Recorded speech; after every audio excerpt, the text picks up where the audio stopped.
The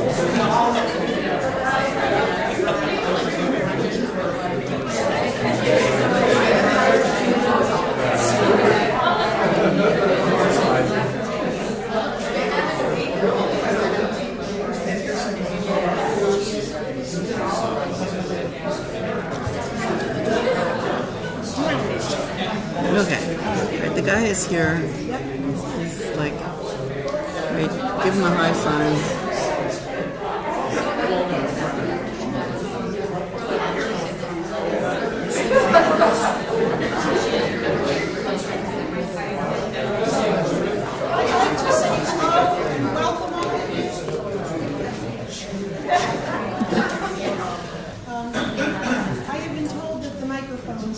Places will pick up my voice. Can you hear me in the back? Yes? Okay. I got a thumbs up from Ellen, so I'm good to go. And I will project more loudly. How about that? So hello and welcome to the second in this year's Jerome Lecture Series by Professor Amy Richland, who holds the title Distinguished Research Professor of Classics at UCLA. And our topic this year is Dirty Words, the Selective Survival of Latin Erotica. And I'm very pleased to introduce her for today's installment. But before I get to that, first I have to make a public service announcement, which is that the third lecture in the series, the one on Friday afternoon, is not in this room. It's in the Michigan room, which is down the hall that way. So same building, different room. If you come to this room, other people will be here. All right. And since David Potter did such an excellent job of sketching the background of the series itself and of introducing Professor Richland on Monday, much of my work is already done. So I will just briefly remind you all that we are here because of a generous request from Thomas Spencer Jerome for an endowed lectureship in his name. And the topics were to relate to the ancient Roman world, and the lectures were to be administered by the University of Michigan and the American Academy in Rome. And I'm also going to tell you about my own introduction to Amy Richland's work. I arrived in graduate school in the early 1990s, and at some point my colleagues and I expressed exasperation to our professors that while we were getting very good at reading Greek and Latin, we were getting no training in theory at all. They heard us, and the next year brought in a visiting professor to fill in the gap. Sharon James, who's now at UNC, taught us a seminar on Ovid that served as a sampler platter of different theoretical approaches, and Professor Richland's work figured prominently. Her edited volume on pornography and representation in Greece and Rome had just come out, and a revised edition of The Garden of Priapus, Sexuality and Aggression in Roman Humor had also just been released. And it is safe to say that none of us was really prepared for that seminar, or what we read that term. It isn't very often that one reads something that opens up a whole new vista, but that is what happened. Who knew you could write like that? Who knew you could study that? That you could challenge an ancient author like that? Or that scholarship could be edgy and even a bit dangerous? The conversations we had that term about how to read Ovid, about where the poet's sympathies lie, and the value of theory for literary critics and ancient historians are very clear in my memory, while, I confess, a lot of graduate school has faded from it. It was a formative experience, and Professor Richland's scholarship had everything to do with it. I learned to pay attention to silences and omissions, to read with a skeptical eye, and that it is important to be able to view historical circumstances from perspectives other than the dominant ones. I took to heart Professor Richland's admonition that to learn about the history of people other than those who wrote the canon, one has to look outside the canon, and for all those lessons, I am grateful. Now, let's get to today's lesson, or lecture, where Professor Richland will introduce many of us to a figure who is definitely outside the canon. I turn things over to her so that she can talk to us about Sidonius Apollinaris in Visigothic Gaul, Love Among the Ruins.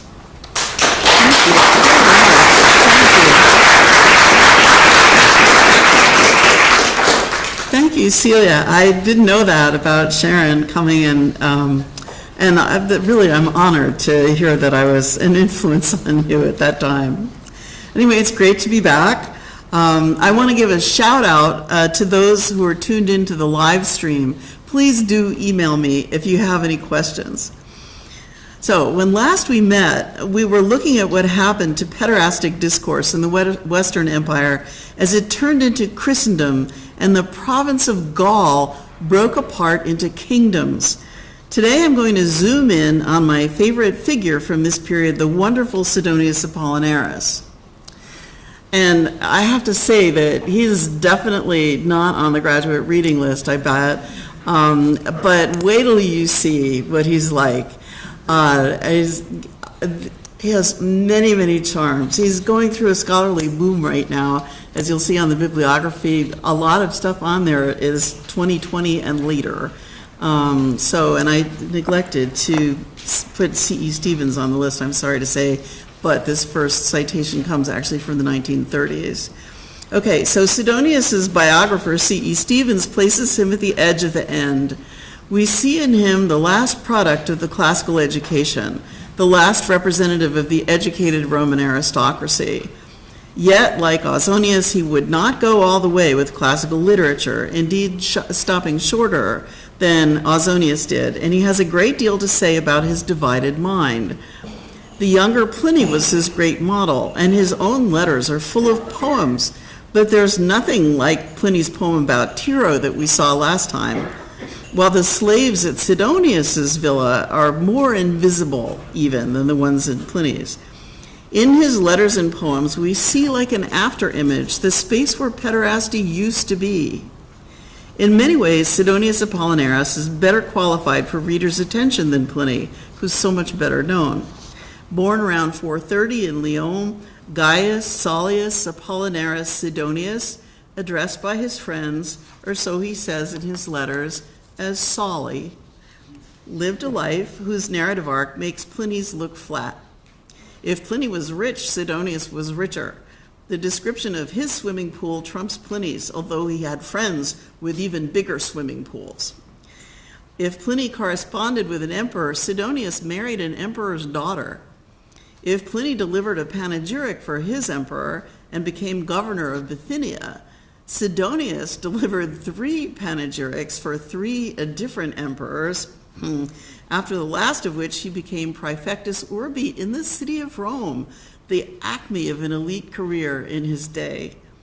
And then Sidonius left the secular life and became Bishop of Clermont, in which capacity he fought off the Visigoths when they attacked his city, dealt with Celtic kings and Frankish counts, endured imprisonment, and regained his bishopric, ending up, after dying, as a saint. If Pliny left 9 books of letters plus a 10th book of correspondence with Trajan, Sidonius left 9 books of letters plus a collection of long poems. For sheer long-windedness, he more closely resembles Pliny's uncle, author of the Natural History, and it must be admitted that he lacks Pliny's intimacy and humanity. Incredibly wordy, tiresome, fascinating, his sense obscured by a bulbous style. Like all good letter writers, he opens up a world. So, Thalia among the barbarians. Sidonius had good reason to look on the past as a golden age in comparison with the present. Book 3 of the letters opens with a series about the attacks on Clermont, the city which you will see highlighted on this map. And then there's a circle around the area of Clermont and Lyon that you can see, maybe you can see on this map, which shows the kingdoms a little more clearly in Sidonius's time. Letter 3.2 thanks a priest for his visit, during which he saw the semi-ruined walls of the town, wept over buildings toppled by fire and half-burnt homes. You know, think about the video feed that's coming in from Ukraine right now, and grieved over fields buried in the bones of the unburied. 3.3 asks Sidonius' brother-in-law, Ecdicius, to return to Clermont, his hometown, where everyone had seen him break through the Gothic siege with a handful of fighters as the fleeing barbarians were decapitating their own dead. At the start of Book 7, the Goths are pushing further into Gaul, and Sidonius portrays the state of his city in grim terms. He later describes how his people starved during the siege, reduced to eating grass. Elsewhere, he says flatly of the Saxons, "This enemy is more savage than any other enemy," and paints Saxon atrocities in horrific terms.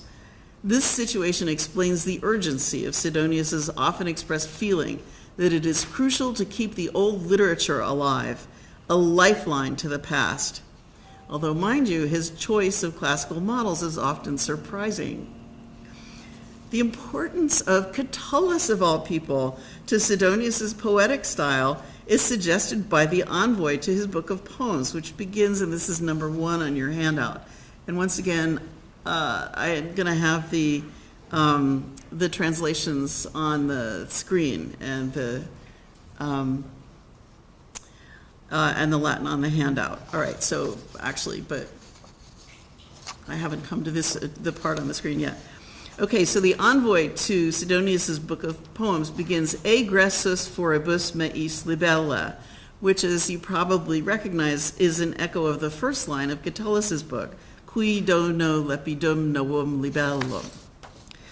Following another familiar trope, Sidonius then sends his little book out with travel directions, although since his motto is always more is more, these directions give us a 100-line roadmap of literary gall. Like Dorothy said to Toto, we're not in Kansas anymore. This sense of disorientation is nowhere seen better than in one of Sidonius's poems addressed to the senator Catulinus. It might not be too much then to take Catulinus as a meaningful name, the spirit of Catullus, looking on at Sidonius's work in enthusiastic approval. Sidonius here divides classical literature from current circumstances, and here is poem 12 in its entirety. This is number 1 on your handout. Why do you order me, even if I could, to ready a song of Dione, who dwells in bawdy marriage chants, when I am stuck amongst the long-haired troops and putting up with words in German, continually praising with a sour scowl what the tasty Burgundian likes to sing, who likes to drench his hair in rancid butter? You want me to tell you what breaks a poem? Although I think maybe the Latin should say fragret, that is, you want me to tell you what a poem smells like? Driven away from here by barbarian plectra, the muse Thalia scorns the 6-footed pen, since she got a look at the 7-foot patrons. I'm glad to call your eyes happy when your ears and your nose, too. You don't have 10 outfits at the crack of dawn belching garlic and dirty onions at you. You don't have so many giants and such big ones after you at once, like a little old grandfather or a nursemaid's husband at the break of day. So many the kitchen of Alcinous could hardly bear them. But now the muse is silent, tacet, and checks her reins, having joked around with a few hendecasyllables, in case someone wants to call even these lines a satire. The explicit point of this poem is that classical poetry cannot thrive when surrounded by barbarians, and we'll hear much more about silence. The poem itself embodies the paradox of Sidonius's artistic production. It's in perfect hendecasyllables. It begins with a question like several of Catullus's hendecasyllables and Horace's epodes, and not only a question, but a response to an invitation to write. It uses archaic compounds, fesca ni Nicolai, crinigeras, senipedem, and the joking septipides. Also the vocabulary of Neoteric poetry, Thalia and her chariot, the plectrum that belongs to the lyre, the giants of Hesiod, the garden of Alcinous from the Odyssey. It's all very familiar. It uses the word hendecasyllables in the middle of a hendecasyllabic line, and you recognize that from Catullus 42, but it sets these things amongst Burgundians with buttered hair, 7 feet tall and belching garlic at breakfast. Garlic is a feature of classical satire, as in Horace Epodes 3. Catullus, as you probably remember, attacks the Spaniard Ignatius for brushing his teeth with urine. Ovid, in his poems from exile, languishes among the Getae, which is what Sidonius calls the Goths. Like Ovid's Getae, the buttered Burgundians are a central fact of Sidonius's life, and as time goes by, they will stop seeming funny to him. Yet Sidonius's own letters attest to a degree of borderlands hybridity amongst nobles of various ethnicities. Sidonius was living amongst Celtic as well as Germanic peoples. A letter to a friend facetiously praises him as responsible for the local nobilitas, acquiring a knowledge of rhetoric and poetry to replace what he calls the scaliness of Celtic speech, squamam. One of Sidonius's correspondents was Arbogastes, an officer in Trier, perhaps a Frank, whom Sidonius thanks for a letter written in his own hand.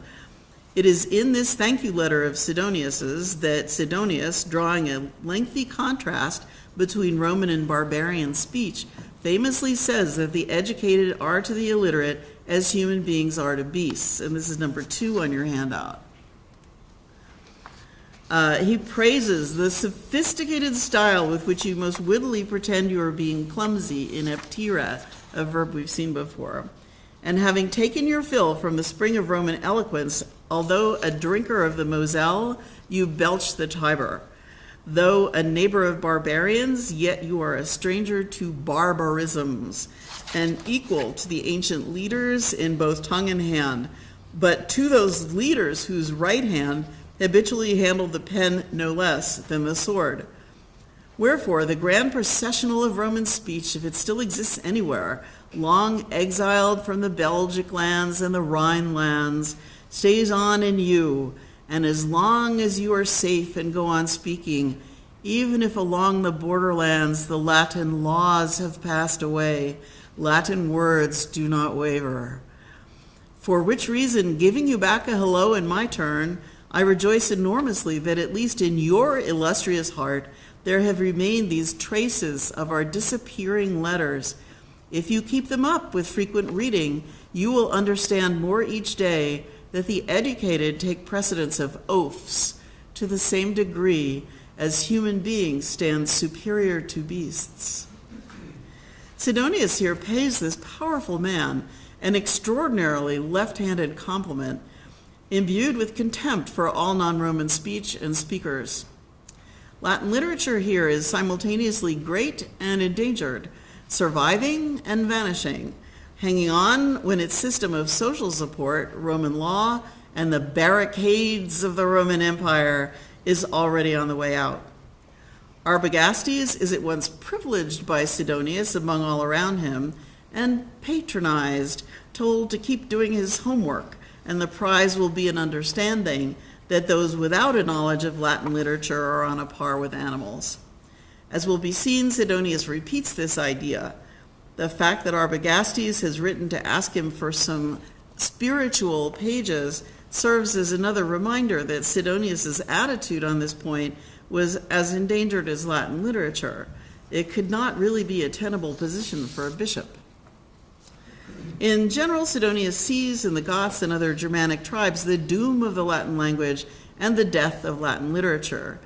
To a young man with the speaking name Hesperius, he writes, number 3 on your handout, I love in you that you love letters. Consider this too, that the throng of the indolent has so grown that unless you who are so very few should reclaim the undiluted individuality of the language of Latium from the fungus of crossroads barbarity, we would shortly be weeping for it, effaced and slain. Thus, all the purples of noble speech will be faded out by the disregard of the mob. Goths will not replace us. Again here, class and literary skill are conflated, but also mixed with ethnic issues. Young men like Hesperius need to work hard at their education because there are a lot of class traitors out there who are not bothering.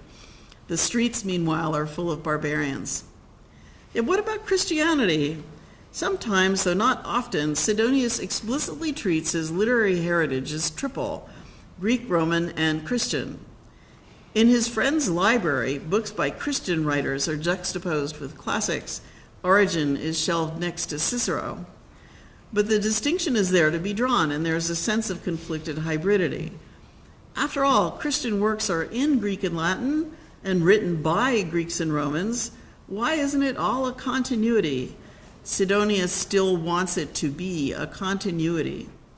We should not be surprised then when he praises Bishop Faustus for his love of philosophy and draws an extended analogy between that love and the process of taking a bride from an enemy people in the Hebrew Bible. And this is number 4 on your handout.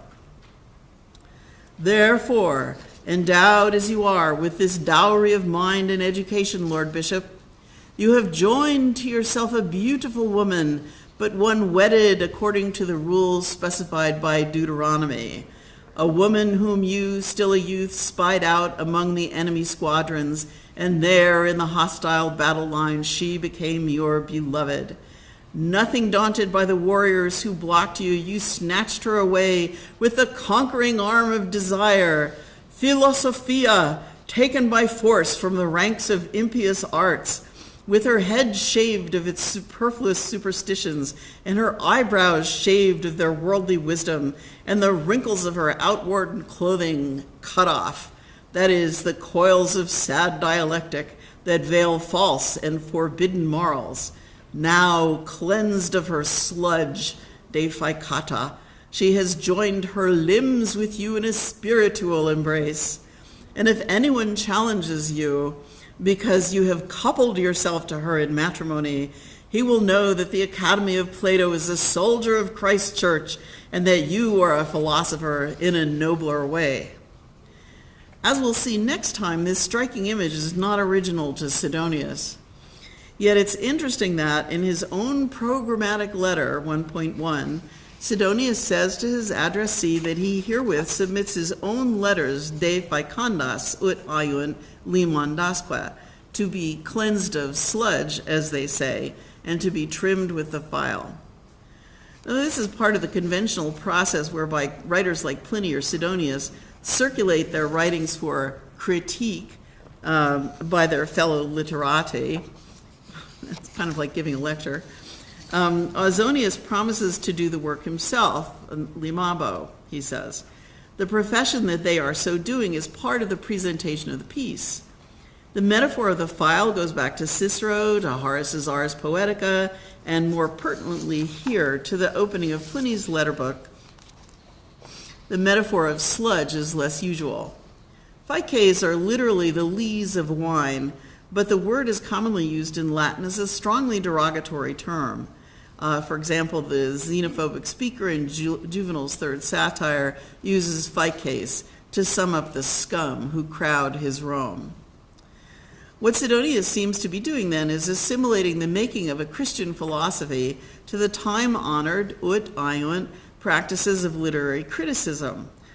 But the image of the shaven woman belongs to a different tradition. Yet it is not a bad description of what Sidonius does. So, the erasure of sex.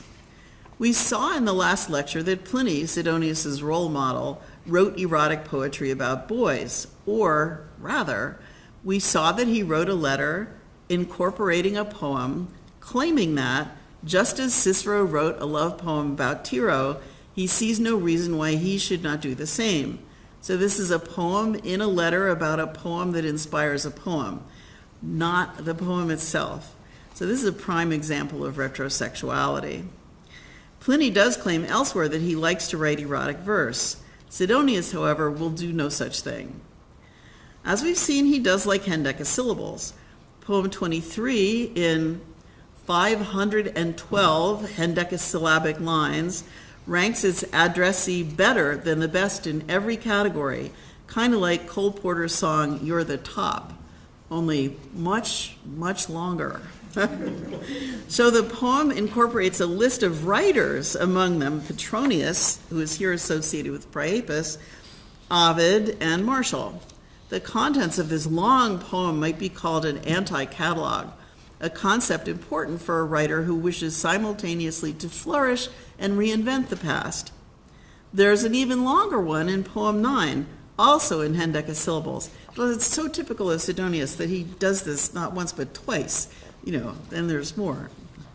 But I digress. All right, this long recusatio reproaches a friend for requesting the trifles, the nugae, of Sidonius's tender youth to be set in the form of a libellus, a stimulus to ill will and a waste of paper, all key terms in Catullus. Sidonius then proceeds to tell this friend at enormous length what he will not get, a gigantic anti-catalog amounting to a comprehensive survey of Latin poets and poetic topics. Well into the list comes a section on satirists and erotic poets, that includes writers whose influence on Sidonius is very evident. And this is number 5 on your handout. Not Gaetulicus will you read here, not Marsus, Pedo, Silius, Tibullus, not what the joke of Sulpicia's muse wrote sweet speaking to her Calenus, not the rigor of Persius or the charm of Propertius, and not the 100-metered Terentianus, not Lucilius or Lucretius is here, not Turnus, Memor, Ennius, Catullus, Stella and Septimius and Petronius, or biting endlessly Martial, not the man, this is Ovid, who in the time of the second Caesar dwelt in Tomis, a perpetual defendant, nor the one, and this is Juvenal, who then with similar fall, at the slender breeze of a complaining public, was exiled on account of an angry actor. This is one of the longest lists of Roman satirists anywhere in Latin, and one of the few to include Sulpicia, the only girl in the boys' club. Several names on the list are only names. Some are known as amatory rather than as satiric writers, so it's Tibullus, Propertius, and Stella. Others as neither, Silius, Lucretius, Memor, Septimius, but all must be linked through erotic content. This seems likely since Martial begins the first book of his epigrams with the names Catullus, Marsus, Pedo, Gaetulicus, and whoever else is read all the way through in an apologia for writing about sex. That's how they wrote, he argues, tongue-in-cheek. They did it, I can do it. The general mashup of hexameter, prose, and lyric meters in Sidonius's poems recalls Ausonius, and Sidonius's list of satirists strongly recalls the apologia at the end of Ausonius's Cento Nuptialis, which again deals tongue-in-cheek with the problem of writing about sex. Ausonius's list leads with Pliny, and he says, in the poems of that most righteous man there was sex, in his morals a censorship. Going on to Sulpicia, Apuleius, Cicero, Plato's Symposium, kind of odd, Menander, and even Virgil. Ausonius here looks back like Martial to Catullus's tongue-in-cheek manifesto in poem 16, which we'll see a lot in this series, for it becomes a righteous poet to be chaste himself, but there's no need for that for his little verses, which only then have wit and charm if they are dainty little things and not so virginal. Pliny himself typically looks first for virtuous erotic models among the great names of Roman oratory and literary criticism, starting with Cicero at the head of a list of 17 names, moving then from private citizens, as he says, to 4 deified emperors, Caesar, Augustus, Nerva, kind of a surprise, and Tiberius, and ending with Virgil, Nepos, Accius, and Ennius, who, he says, this is a quote, indeed, we're not senators, but a holiness of morals makes no distinction of rank. And it's wonderful how Pliny patronizes Virgil here. Oh, this is not tongue-in-cheek. Sidonius, though, while he does see himself as a satirist, is really not going to write about sex.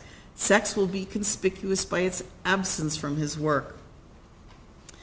And here comes a big example. When it comes to the decoration of his own house, Sidonius is clear that this absence is a policy, and this is number 6 on your handout. Somebody at the last lecture was asking about architecture, and this is a sort of prime example here. So he says, not here in the baths, through the naked beauty of painted bodies, does an ugly story flaunt itself, which, as it adorns the art, simultaneously makes the artificer unlovely. There are no absent mime actors. There are no wrestlers, lascivious and twisted with their fighting and intertwinings, whose struggles, even in real life, if they are entangled too obscenely, the chaste baton of the gymnasium director immediately separates. What more? Nothing will be found stamped on those surfaces, and he means the walls, but he uses the word paginis, it's very interesting, which it would be more pious not to have seen. Just a few little verses will slow the visiting reader down, not at all improper in their tone, since they inspire no desire to read them over, nor disgust to read them through. Next to this book house, think of Pompeii, or for another literary house, think of Trimalchios. Think of the art gallery visited by Encolpius in the Satyricon, full of beautiful boys. The world of the gymnasium, think of the opening of the Charmides, the world of the theater, are connected here with what is lascivious and obscene, and therefore to be banished. Art may be harmful to the viewer and the maker. This may be unique in Latin, this recognition. It's very interesting to me. And piety needs protection. Yet Sidonius's literary house, the house in the letter, incorporates these vile bodies by describing their exclusion. This is not a move found in classical literary houses. Maybe you have an example for me. He does concede that improper verses tempt a reader to reread. An account of reading comedy with a young man suggests how far we've come from Socrates and Phaedrus walking down by the Ilissos. This is number 11 on your handout. Recently, I and our common son were chewing over the wit of Terence's Hesira. I was sitting next to him as he studied, with my mind following its bent and forgetting my profession, and so that he might more completely follow the comic rhythms with his eager aptitude, I myself also had in my hands a play with a similar plot, that is, Menander's Epitrepontes. We were reading together and praising and joking, and as are our common prayers, the reading was holding his attention and he was holding mine, when suddenly a household boy, puer familiaris, was standing there. This story goes nowhere. The reading is fittingly interrupted by a messenger coming in about an undelivered letter. The puer familiaris is of no interest at all, and we never hear anything more of this student, not even his name. This letter is addressed to two of Sidonius's cousins, and the term son is usually taken literally here. But Sidonius often uses son to mean young dependent. In Plato, the scene would be erotic. In Cicero, it would be written in full consciousness of the pederastic educational tradition that is so vigorously denied in the Procalio. In Petronius, it would be the beginning of the tale of the boy of Pergamum. In Sidonius, the story just has nowhere to go because there is no erotics of paideia in Sidonius's discourse. That this is a deliberate choice is indicated by a long letter to a friend he has never actually met. This letter argues that the friendship achieved by Philagrius and Sidonius by way of letters is superior to a friendship achieved by mere physical familiarity, concluding that absence is preferable to presence, mind to body, a position familiar to readers of the letters to Ausonius from Paulinus. Sidonius here quite explicitly castigates sexual desire. He writes, and this is number 8 on your handout, I consider your spirit more valuable than your limbs. There follows a part-by-part comparison between the physical gifts of human beings and of animals, concluding, I am silent here about the entangling appetites which the pleasure of human flesh, yielding in coitus, shares with the transports of beasts. This attitude perhaps explains the odd quasi-eroticism of Sidonius's letter to a young man named Burgundio, which begins, the number 9 on your handout, I am doubly tortured because both of us are held in bed. Letters, for example, from the young Marcus Aurelius to his teacher Fronto that specify that he is in bed usually end with declarations of lifelong devotion and sound like a tease. What is Sidonius doing here? Nothing is harder, he continues, than when nearby friends are divided by a communion of lassitude, and especially if it happens that they are not lying in the same chamber. There are no words, no solace, above all, no exchange of mutual prayers. So there is great grief to each, and for each more about the other. For you may fear little for yourself, however ill you are, when one you love is in danger. My analysis here depends, like the letter's theme, on absence, what is not said. And one of the most striking things about Sidonius is the absence of the erotic where you would expect it. For a writer whose models include Catullus, Martial, Horace, and Juvenal, and who claims at times to be a satirist himself, he has remarkably little to say about sex.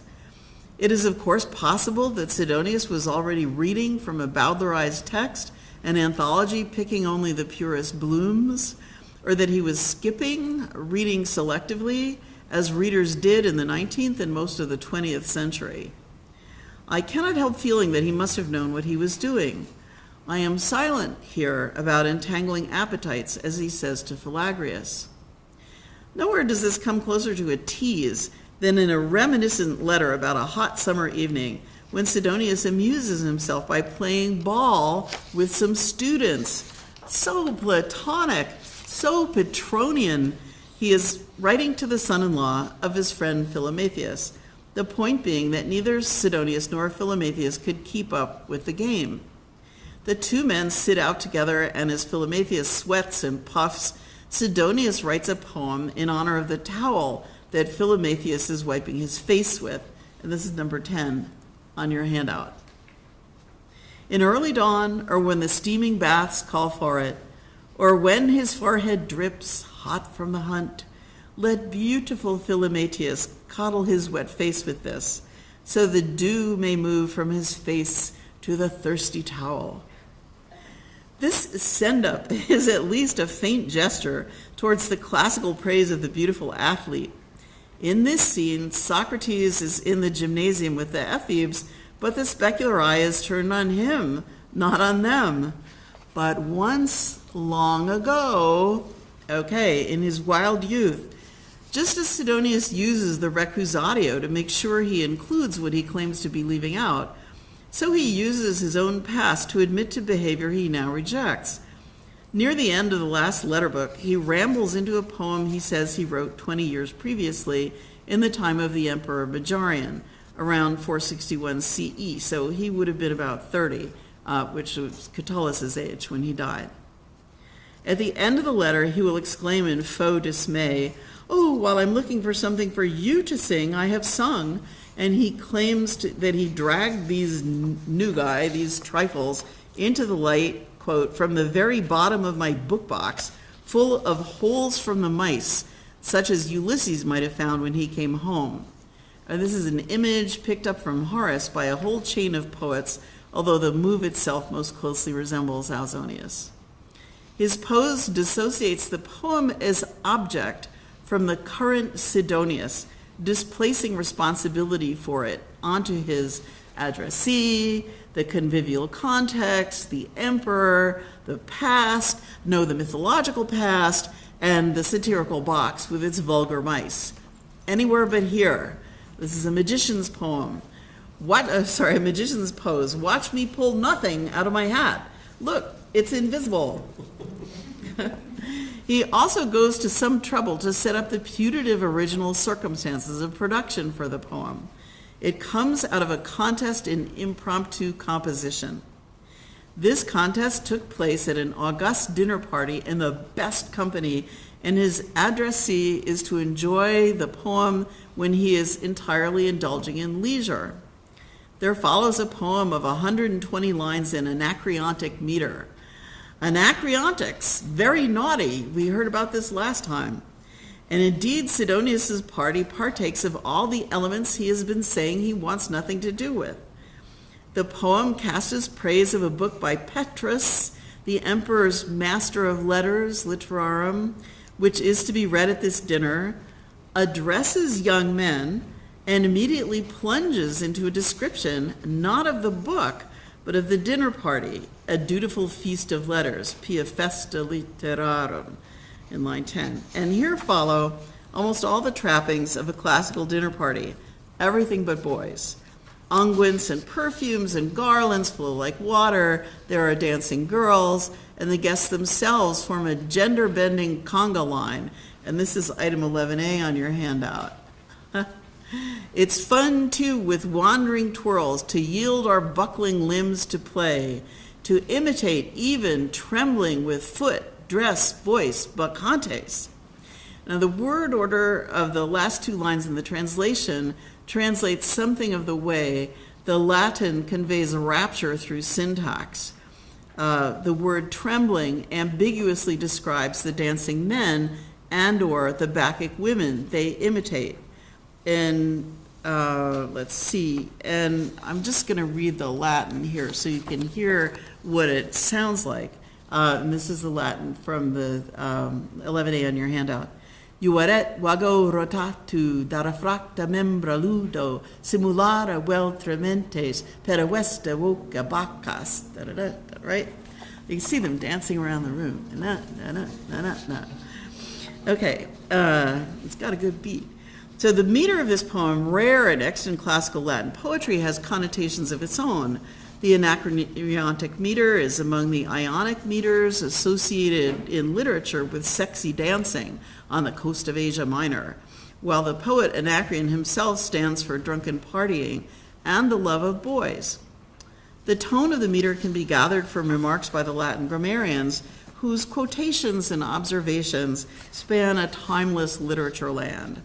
So Terentianus Maurus, writing in the 100 CE, and this is 11b on your handout. Is it? No, on your handout, or did I put it with the last one? I did. Oh, it's just on your handout. It's not in that. Sorry, I didn't translate it. That's terrible. Is that true? Oh, I beg your pardon. We see that Horace never put verses of this kind together, but the learned arbiter, that is Petronius, revisits them often in his books. You can recognize these examples, which we like to sing, very significant. Girls from Memphis, ready for the rites of the gods, tinted the color of night, the boy with the eloquent hand, and the Latin is tinctus colore noctis, manu puer loquaci. Maurus loves to quote Petronius, who is also on Sidonius's list. Did Sidonius read Petronius? Did the song of the boy with the eloquent hand echo through to him? The content of Sidonius's poem is a complete mishmash of classical symphotic erotics and late ancient literary social climbing. For once, Sidonius brings on the music girls and even makes his young men dance themselves, which was scandalous even in classical literature. Their limbs are buckling, fracta, literally broken, a term commonly associated in classical rhetoric with effeminate style, and their drag act involves acting the part of trembling bacchantes. A similar collocation of ideas appears in Juvenal's second and sixth satires. But where Juvenal brings in the canitas through invective, Sidonius here plays the canitas himself with his friends, highly unusual. Christianity does not arise here, nor is the voice of this poem particularly concerned with stern masculinity. Sidonius's slip is showing, or rather, he is showing his slip. At the very end of the last letter book, Sidonius shows this metamorphosis in progress in the course of a long literary autobiography in Sapphic stanzas incorporated in that letter. And this is item 12 on your handout. Yeah. Nor can I call to mind how much I wrote once in the first heat of youth. Oh, if only the greater part of it could be silenced and hidden. For as the finish line of old age is nearer to the extent that we grow familiar with our last years, the more it shames me, whatever light song youth sang, si quid leve luciditas, now to remember it. Shuddering at this, I have transferred all my care to the art of letter writing, lest a defendant on charges of song too naughty, I be called to defend my deeds as well, or lest I be thought to be made loose through pleasing lines, if I should join figured speech, schema, or medals to my pages, lest the rigor of the cleric should be stained by the reputation of the poet. Finally, from now on, into some random epigramma I shall not be born head first, non ferar pronos, nor in tender meter or in weighty will I be forced henceforth in a hurry to bring out a song, unless perhaps I shall tell of the inquisitions of the persecutors and of the martyrs who merited heaven. At the price of death they purchased the prize of life. And so he winds up the poem with the account of a bloody martyrdom, and then winds up the letter in the letter book with an invocation of Horace and the Ars Poetica. The poet here emphatically rejects love poetry keyed by the words lose it, sang or played at, petulanti or too naughty, and the familiar Catullin problem of the conflation of song and deeds in lines 51 to 52. But Sidonius's renunciation of erotica is not so simple. In rejecting any schema for his pages, Sidonius foreshadows the policy of Avitus in the next generation, again probably his kinsman, which we saw last time. No figured speech, no double entendre. The word schema itself, however, has a history as a double entendre. Its basic meaning is form, and so it can mean figure of rhetoric, but it can also mean sexual position, as it evidently does here, helped by Jungam. Compare Faustus above, with his limbs joined with his captive woman. The poet is still playing with the toys he has forsworn. Moreover, line 47, si quid leva luz iritas, whatever light song youth sang or played at, is a marked echo of Horace's line, si quid olim lucid Anacreon, whatever Anacreon once sang, in Odes 4.9. This maps the about-face Sidonius is called here, not just in his own life and the change from youth to old age, but from a poetic stance that strives for immortality through poetry itself to one that seeks immortality elsewhere. And notice how the line literally removes Anacreon. Horace's point in Odes 4.9 is that the words of the great poets, Sappho as well as Anacreon, do not get lost, while acts unsung by the poets disappear. The poem is a poet's assertion of the power of poetry. Compare Sidonius's non ferrar pronos with lines from the envoys to the second and third books of Horace's odes. Non usitata nec tenui ferrar penna, I shall be carried on no usual or weak wing, or non omnis moriar, I shall not entirely die. Two of the most famous lines in Latin poetry. No more flying in song, nothing to boast about. Oh, Sidonius, how can you say that with a straight face? That's not how you keep from dying. The martyr's death is now the price of eternal life. Still, this rejection of lyric is cast in Sapphics and ones which go on again for much, much longer than Horace's ever did. More Sidonian one-upsmanship. This whole strain in Sidonius amounts to an undercut recusatio. So last, we'll turn to one complicating factor, queer eye for the barbarian guy. So maybe it's not so surprising that despite all these protestations, admiration for the male body has not entirely disappeared from Sidonius's pages in an odd return of the repressed. The beautiful male body bursts most spectacularly back through the paper hoop of Sidonius's text in one of the earliest letters, 1.2, which is a long description of Theodoric II, king of the Visigoths. And this is number 13 on your handout, which I will paraphrase as I go along. As in other treatments of the theme of the king's beauty, this account begins with a minute, part-by-part description of Theodoric's body, starting from the top of his head and proceeding downwards to end at his feet. In between, we find out that his hair is curly.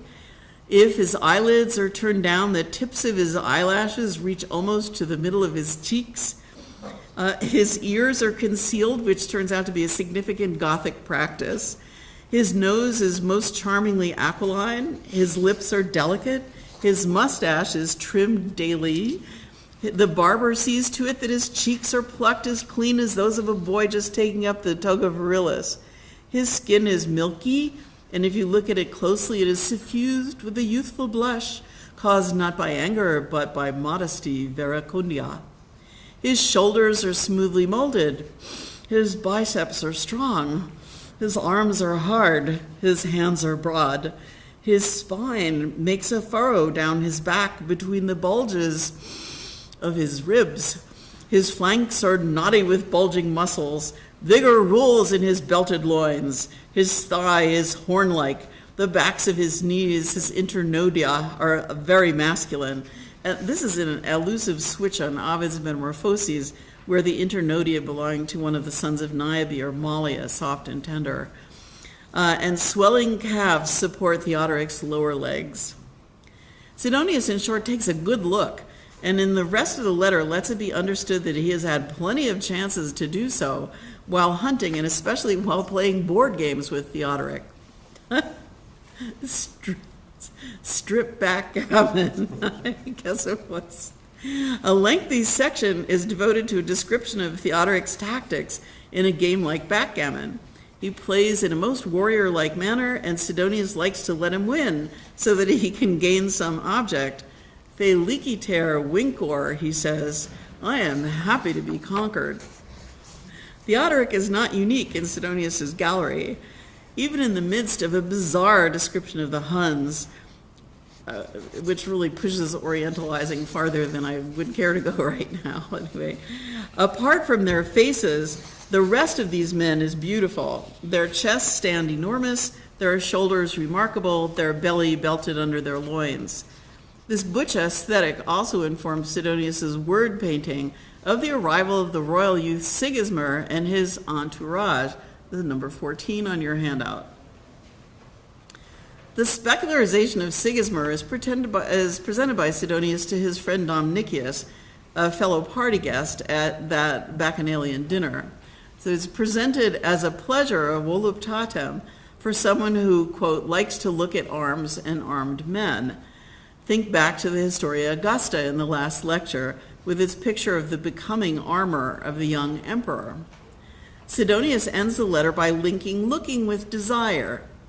Only your presence was missing from such a spectacle, for when I saw that you weren't seeing these things that are beautiful to you, I then desired the very restlessness of your desire. But what are they watching? Sigismund is arriving as a suitor, dressed in his native garb. He walks, that's a translation, he walks at the center of his entourage, again translation, flaming with scarlet, ruddy with gold, milky with silk, and matching the color of such garb in his hair, his blush, his skin. And I'm putting up here the image of a mysterious object, which some people think is actually a replication of this garb. This thing is called the plaque de Braque. And one of the things it shows you is where we're going between the decoration of Sidonius's bath and what's coming down the pike. All right. So with the eye of faith, you can observe like a cape made out of an animal skin and a studded something, and I don't know, all the other things that are supposed to be in this description. I put the anonymous webpage that talks about the plaque de Braque in the bibliography for this lecture. And you know, if any of you knows a lot about early Gothic archaeology, you know, please get back to me, or possibly Frankish. All right. Oops. Back. Okay. The men who march in with him are described much more fully from the toes up. Alternating stretches of bristly leather with naked legs and shoulders, and green and red cloth and studded deerskins, and festooned with barbaric weapons. Oh, as in the plaque de Braque. All right. Usually this sort of thing is valued negatively rather than positively by Sidonius, and barbarians are, as in classical literature, men ignorant of how to perform manhood correctly. Often they are called rigidus, stiff. Sidonius seems undecided as to the value of being rigidus. This is the quality of the icy barbarians, but it is also the quality of the stern orator who has not given in to poetry. It would be good if the hearts of the rigid nations could be softened, a mal irentur, but Sidonius doesn't want to be mollus. Maybe the barbarians are just excessively rigidus, yet sometimes this makes them fun to look at. What is novel here is the mixed nature of this barbarian eye candy. Theodoric has the smooth adolescent cheeks, the curls, the blush of the traditional puer, and long eyelashes as well. This is a new ingredient. He's also a grown man and hard-bodied. An attractive stereotype of the grown man is conspicuously lacking from ancient sex-gender systems, and it never becomes clear what Sidonius thinks he's doing here. So, in Sidonius, transitioning into late antiquity, we see an eroticism that is conspicuous by its absence and frequently cued by Sidonius by the use of statements about what he is not doing. I am silent here, he says at great length. For next time, please reflect on Faustus's captive slave woman. We'll pick up next time from the original of this metaphor in a letter of St. Jerome and trace the mysterious survival of pederastic poetry through the radically different worlds of the medieval Christian West on into the Renaissance. Thank you for your attention. I'd be happy to take questions.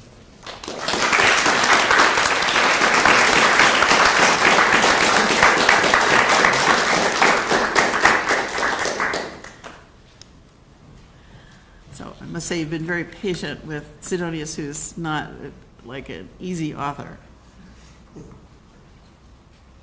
Or one that you've thought about before, probably. Questions? Question. Oh, hi. Thank you so much for your talk. I was wondering about the poem where he's talking about the censors and about the Inquisition. And which one's that one? Where he mentions the prisoners, the question. Which one's that one? Yeah, I can't quite hear you distinctly. Oh, okay, I'm sorry. I was just wondering about the ending of the poem where he's talking about the Inquisitors, the Inquisition. This is Yeah, handout it's 12. yeah, handout 12. Yeah. He's mentioning in 61 the persecutorum and the questiones. And I was just wondering, that seemed very significant to me, that line, as if he's afraid of something, or would you comment on that, or is that, to end the poem or to end the letter with this, it seems like censorship, fear, I just wondered if you would have some remarks on that. Well, no, actually, I mean, he feels like he's moving over to safe ground by doing this. And he goes into a martyrology. I'm sorry, I can't remember which saint it is. But it is very, very bloody. And it goes on for stanzas and stanzas and stanzas more. And it's striking to me that that this is, this is a huge, if I can put it that way, aesthetic shift. But to him, it is simultaneously aesthetic and faith-based, and he's moving over to something that would be the topic of poetry pretty much from now on, in a writer like Prudentius and the Parastephanon, where it's nothing but bloody martyrdoms. And this goes right up into the Middle Ages, into the plays of Hotspit, which are based on Terence's plays, but are absolutely brutal, like, if you couldn't make a film of them now, martyrdoms, really horrible descriptions of torture. But this was what you're supposed to do now. And so, yes, I mean, it seems ironic that he would move. It's interesting about Hutorum nisi quaestiones forsitan dicam. Forsitan dicam. Yeah, the forsitan is a rhetorical gesture. Oh, maybe I'll do this. This is. I mean, one of the things that makes him such a wonderful writer to read is that this very long poem has it both ways. It's all like Horace and aesthetics at the beginning of the poem, and all regrets for a wasted youth, and then boom, we're in Martyrland. And I laughed at the end when I was saying, and then at the end he winds up with Horace's Ars Poetica, and I don't know if anybody here is a big reader of the Ars Poetica, but I mean, do you see why that's funny? Sorry to be so Socratic method here. I mean, because one of the things in the Ars Poetica that Horace says is it's important to have unity. You can't have you can't mix it. You can't do a mix. You can't have a mishmash. You can't have a mashup in your poem. That's wrong. You have to have organic unity in your poetry. And just to end with the Ars Poetica after the poem that he's just written is just so remarkable. And I mean, it's just like the Plaque de Brac. You look at that, and the image of Sidonius that I started with is anachronistic, of course, this, dates from his sainthood. This is from the manuscript. This is from after he's a saint. This is not meant to look like him in life. Well, it is and it isn't, but it's much later, and it's not what he looked like. My colleague Sarah Beckman works on people like Sidonius, who had these big villas in the south of France. And Sidonius Apollinaris, they were part of this villa culture. These guys are, they're Romans. They have collections of classical sculpture. They have, they got everything. Sidonius is, big, the high point of his life was being praefectus urbi in the city of Rome, and then, to go through what he went through. That, I said he became a bishop. What do you have, a call to faith? So the article by Joop van Varden that's on the bibliography is about what exactly made Sidonius drop his political career in the abrupt manner in which he did. This is a time when, sometimes he didn't have a choice. And it was a little bumpy, in terms of people's lives. Yeah, Basil.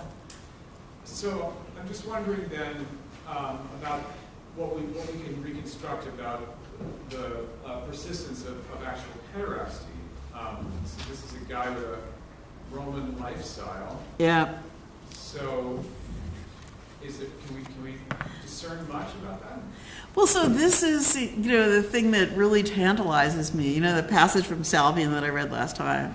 I comb through Salvian. There are places where Salvian says that domini, guys who are, householders, owners of a house, should not have sex with the ancili, with the slave women. But he doesn't talk about having sex with the boys. And likewise, Sidonius just doesn't talk about it. And there's, here's this puer familiaris, or completely unmarked, he comes in with a letter. That's it. There's the closest,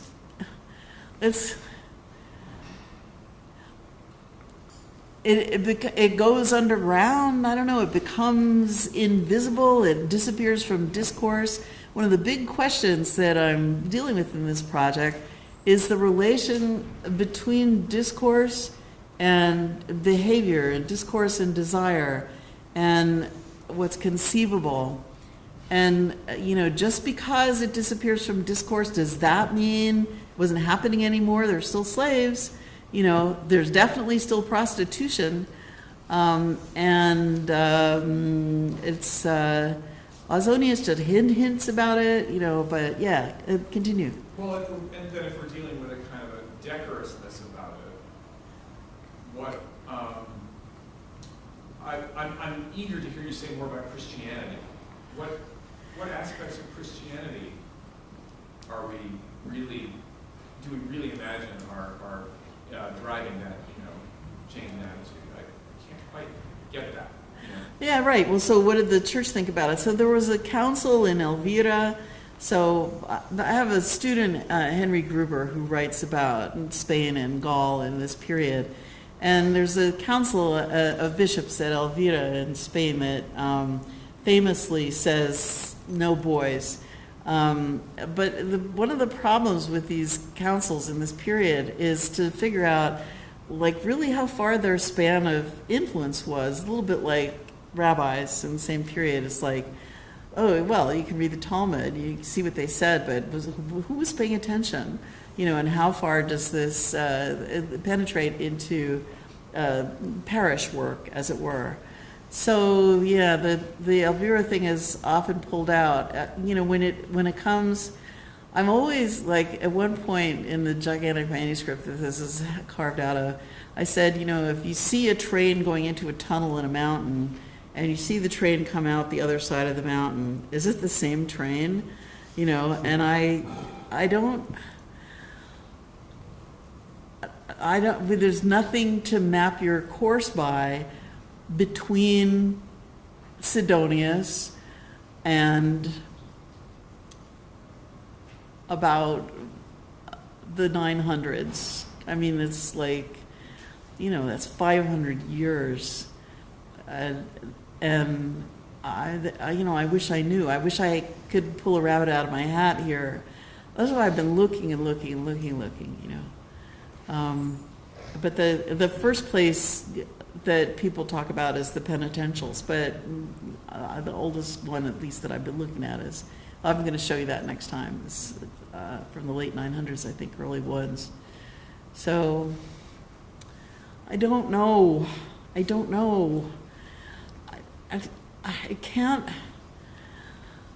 I mean, what I personally think is it disappears from discourse and went underground, and this, in many ways, must have made it even worse for slaves, for poor boys, than it already had been, since the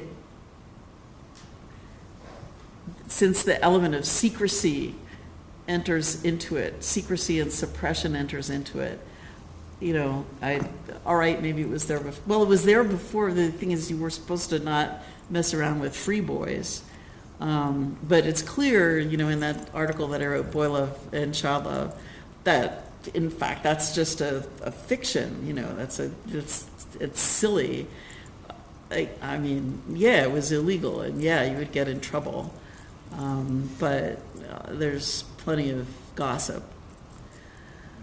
So yeah, yes, Ruth. Oh, I just have a small question about your handout number 7, the letter where they're reading Kyra. Yeah. What you're saying, even though that play doesn't involve pederastic love, there's so much secrecy. The theme of not having sex, which is part of the mystery of how the wife can be having a baby, and the interruption are all really central to that play. And I wonder if that's important at all to this idea that he's talking about something while he's kind of not talking about it. Oh, thank you so much for that. You know, you're uncovering a weak spot of mine, which is Terence, which I'm not a big Terence reader. It's like, what were they reading? Yeah, that's Even the idea of all the sharing and being shared parents, I think is relevant to that particular play, since there are 2 sets of parents who are very involved in why their children's marriage is faltering. So it seems like he's really thinking hard about the play and the content of the play itself, not just the sharing of reading the play. Thank you. Yeah. Okay. Need to go back and yeah. All right. Yes. You know, and that's it. Of course, Terence, you know, perfectly safe school text. They're always reading Terence. Marcus and Fronto are clearly reading the Phaedrus together. You know, it was marked in a different way. That's really interesting. Thank you. All right, other questions, thoughts? Does this make you want to run right out and read some Sidonius? Did you try and plow through the Latin as I was translating? The Latin is crazy. It's really crazy. He loved, you know, he was definitely a more is more guy, you know, and the more syllables in the word, the better, definitely. He's like, he could find a weird word, he would use it. Yeah. Well, I was going to ask the same question that Basil asked. But since he beat me to it, I will ask something related, which is what I was thinking about the train going into the tunnel, coming out of the same train, and we can't tell because we lose 500 years. I was wondering about related discourses that might develop if we're not talking about beauty of young men and speaking about women erotically. Are there, this is a period I know very little about, but are there, I mean, the church council that says no more boys seems a very obvious counter, but are there, not being terribly articulate, are there other conversations happening about protection of children, or starting to treat children, to talk about children in a different way from other than just this erotic issue? that might point to a change in Yeah, language. 500 and 1,000, okay. So this is a huge question. Bruce raised this, oh no, David Potter, I guess, raised this last time with that, the thing about Theodora and the story in John Malalas about she's trying to end child prostitution. So there's some Marshall passages that I talk about in Boy Love and Child Love that say that Domitian was trying to end the sale of babies to pimps, I guess. Más o menos. And I said to David that there's an article by a guy named Martins where he wants paidophthorein, made paidophthorein to mean you shall not abuse children, which I think that it means you shall not corrupt boys. And I am uneasy about the idea that there's a perception of the innocence of children at any point before the early 20th century. I mean, in the 19th century, you have a cult of the innocence of children. But I have to go back and reread Centuries of Childhood. But wait till you see, like, next time, I think it's next time, I have some monastic rules about what goes on in the dormitories and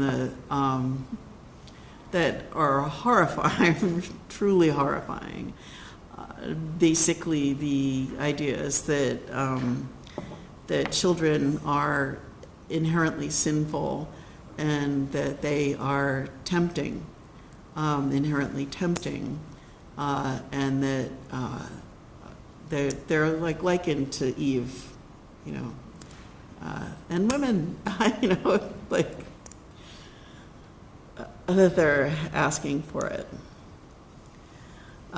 So, you know, an idea of protecting children per se,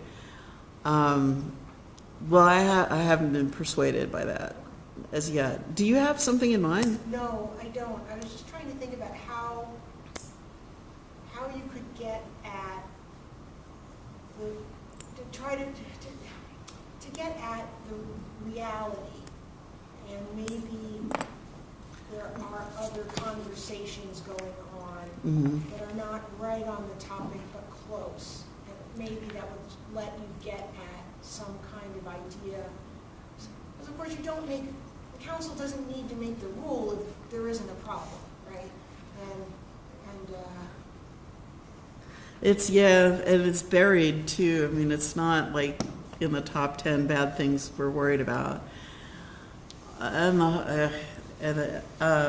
which could go either way, right? Either it means it's not happening that much, or it's happening a lot and we're really not that worried about it.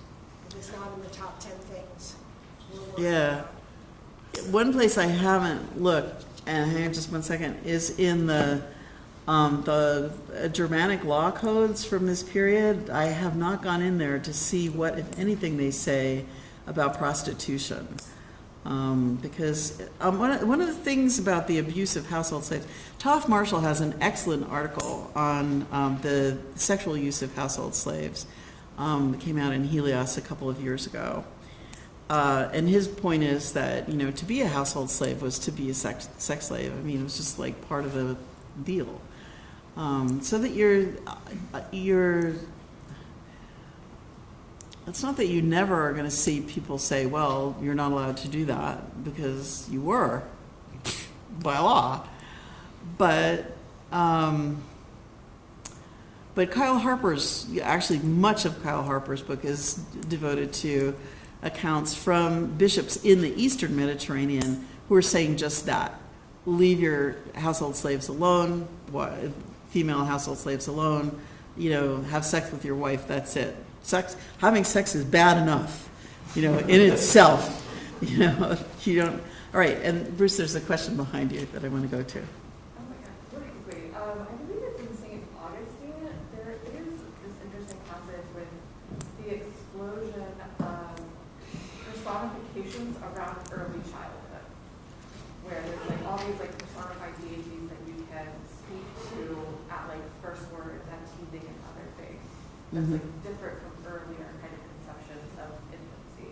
There's like, I think maybe kind of touches on this of having more consideration for children or early childhood.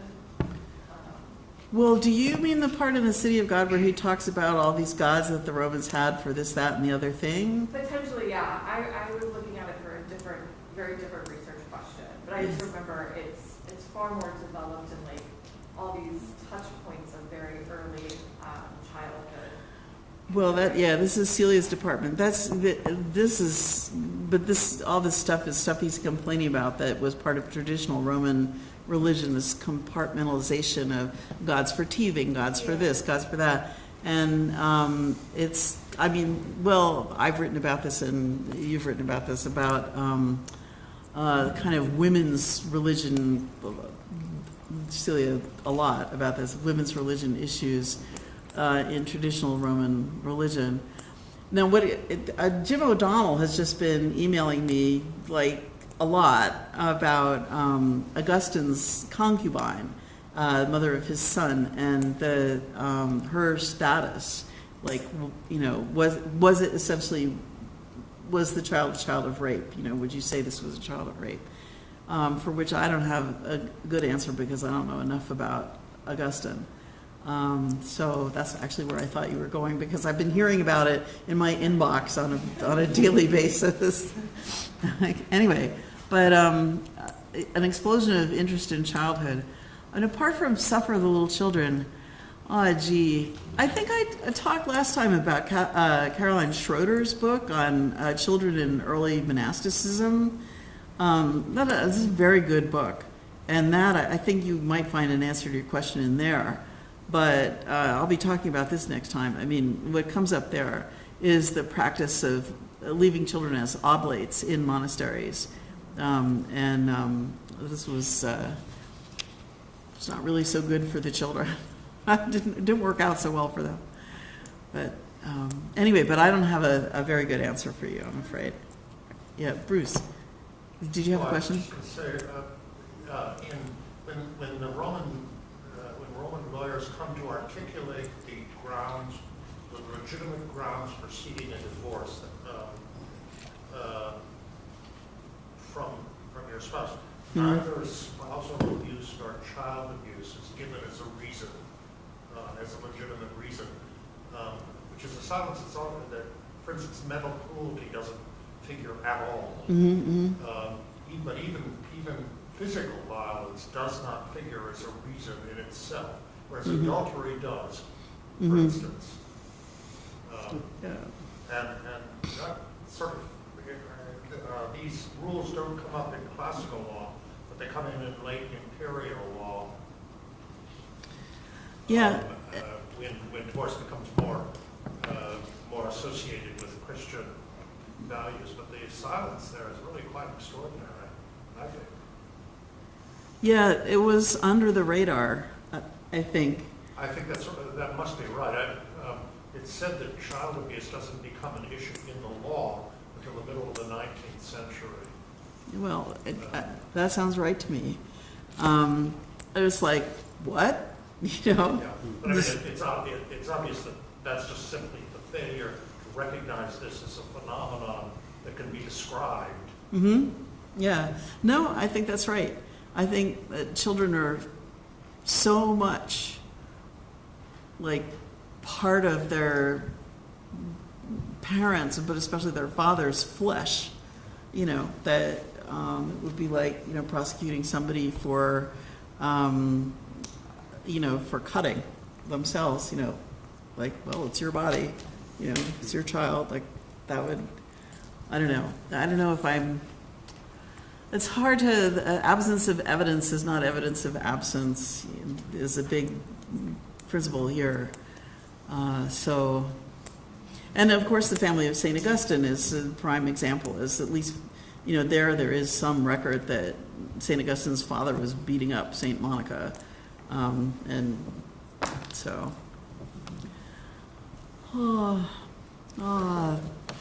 good. The great days of Rome. No, never. Let me not fail to mention the case, of course, of Alcibiades and his wife, whom he dragged through the agora. Is that right? And because I don't know, she wanted to leave him. Leave me? I don't think so. All right.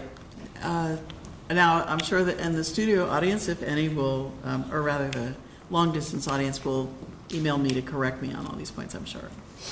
Okay. All right, I think we're out of juice here, so. Any other questions? No. All right, well, let us thank our speaker.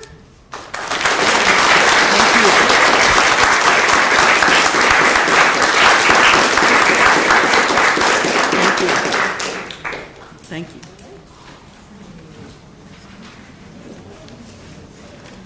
I need to turn this microphone off.